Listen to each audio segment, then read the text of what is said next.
Maria Estrada. Was raised on the west side of San Antonio, and this is my story.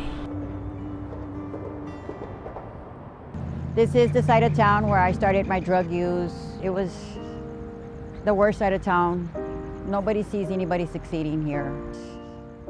This is in memory of all the people that, most of them OD, most of them are OD. I'm just grateful that my name is not one on this wall. Every single time that I got released from jail, which was many times, I would walk straight down the street and straight back in there. All that was the projects. And that's where I lived when I turned 18. And that is where I took my first hit. My drug addiction started. What's left to say? These prayers ain't working anymore. Every word shot down in flames. What's left to do with these broken pieces on the floor? I'm losing my voice, calling on you. 'Cause I've been shaken, I've been bending backwards till I broke, watching all these dreams go up in smoke. I came to the Salvation Army because I was homeless. I was strung out on heroin, and I had no food, no clothes. I probably hadn't showered in about 3 days. I was out there for about 20 years, just shooting up heroin and drinking alcohol, whatever other drugs would come by.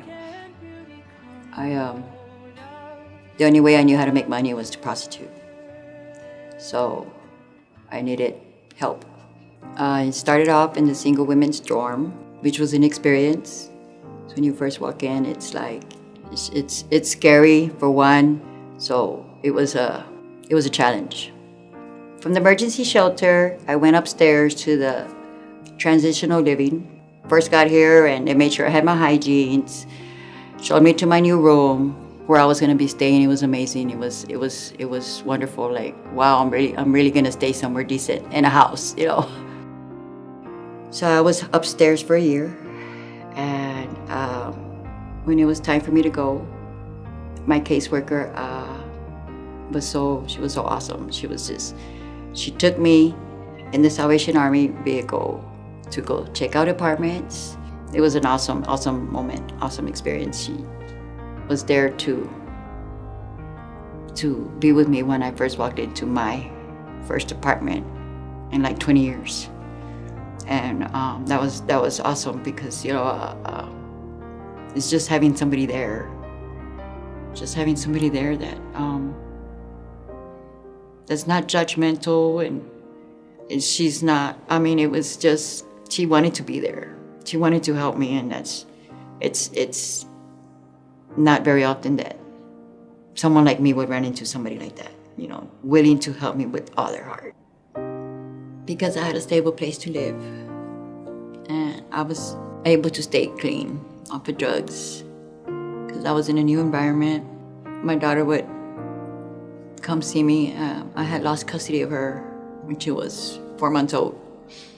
And so when I got clean, I reached out to her, and she was here for her and my son, which is 26 now and she's 18. They were here for our first Thanksgiving dinner that we had here at the Salvation Army. And we were able to invite our family, so that was an awesome moment. So I came back to volunteer, and it's nice, you know. I remember being there and feeling discouraged, hopeless, you know, unwanted, just like the bottom of the pit, you know, we were just nobody. My goal is to give hope to everybody, which is what Salvation Army did for me. It gave me a lot of hope, and now I can share my hope and experience with other people, and I hope they can change too. Can beauty come out of